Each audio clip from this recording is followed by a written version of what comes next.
Subscribe now and press the bell icon. Never miss an update.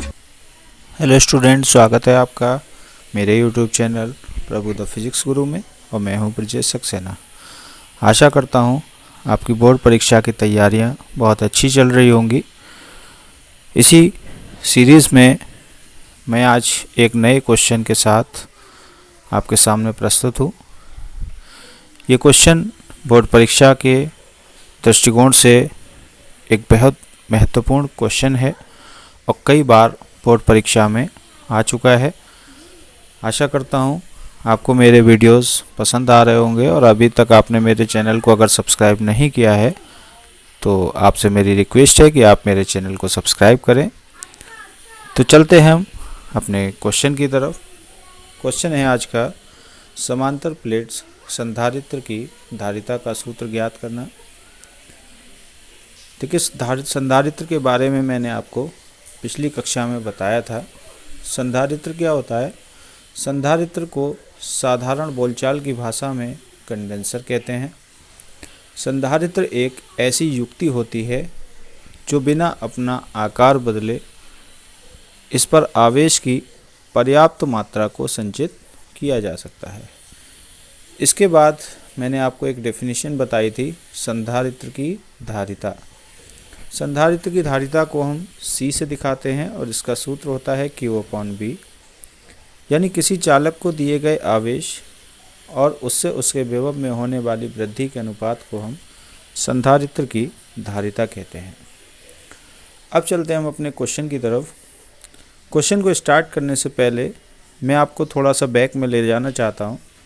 जब हम Gauss theorem के uses पढ़ रहे थे और वहाँ पर हमने एक डेरिवेशन पढ़ा था कि दो समांतर चालक प्लेटें हैं जिनके बीच में और बाहर स्थित किसी बिंदु P पर हमें वैद्युत क्षेत्र ज्ञात करना था।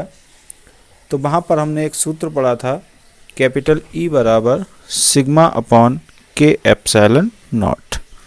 सिग्मा के बारे में मैं आपको पहले बता चुका हूँ। सिग्मा को हम कहते हैं आवेश का पृष्ठ घनत्व। आवेश का पृष्ठ घनत्व, इसकी डेफिनेशन क्या होती है? किसी चालक के एकांक क्षेत्रफल पर उपस्थित आवेश की मात्रा को हम आवेश का पृष्ठ घनत्व कहते हैं। तो दो समांतर प्लेटों के निकट बिंदु पर वैद्युत क्षेत्र का जो सूत्र होता है वो होता है E बराबर sigma upon K epsilon not. यहाँ पर एक संधारित्र दिखाया है, ये इसकी दो प्लेटें हैं ये, ठीक है। इसकी दूसरी प्लेट का संबंध हमने पृथ्वी से कर दिया है, ठीक। जब हम इसको पहली प्लेट को +Q चार्ज देते हैं तो प्रेरण के कारण दूसरी प्लेट पर -Q आवेश आ जाता है। इससे इसके बीच में एक वैद्युत क्षेत्र उत्पन्न होता है जो तीर की सहायता से दिखाया गया है। इस वैद्युत क्षेत्र का मान होता है E बराबर sigma upon K epsilon not. Sigma का फॉर्मूला होता है Q/A, तो हम यहाँ पर सिग्मा की जगह लगा देंगे Q/A, तो E बराबर आ जाएगा Q/K एप्सिलॉन नॉट A। इसको हमने समीकरण नंबर 1 डाल दिया। इसके बाद हमने वैद्युत क्षेत्र और विभव प्रवणता में संबंध पढ़ा है, वो होता है B बराबर ED। यहाँ पर हमने E का मान लगा दिया Q/K epsilon not A into D। अब हम धारिता की परिभाषा लें तो धारिता की परिभाषा होती है C बराबर Q/V। Q को हमने ऐसे ही रखा और B का ये मान उठा के हमने यहाँ लगा दिया। Q से Q कैंसिल और K एप्सिलॉन नॉट A जो है वो पलट के ऊपर आएगा, तो C का फॉर्मूला हो जाएगा C बराबर K epsilon not A upon D, जहाँ K जो है वो इसके बीच का जो माध्यम है प्लेटों के बीच का, उसका परावैद्युतांक है, ठीक है। अब अगर हम ये मान लें कि इसके बीच में कोई परावैद्युत पदार्थ नहीं रखा है, यानी कि क्या है, निर्वात है, तो निर्वात के लिए या वायु के लिए K का जो मान होता है वो 1 होता है।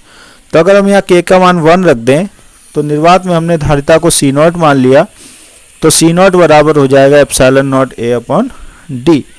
और जब हम C को C0 से डिवाइड करेंगे तो देखिए K बचेगा, तो यहाँ से C बराबर हो जाएगा KC0।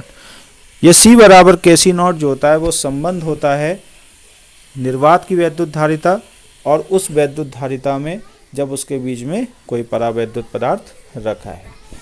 तो ये था हमारा आज का क्वेश्चन, समांतर प्लेट संधारित्र की धारिता का व्यंजक।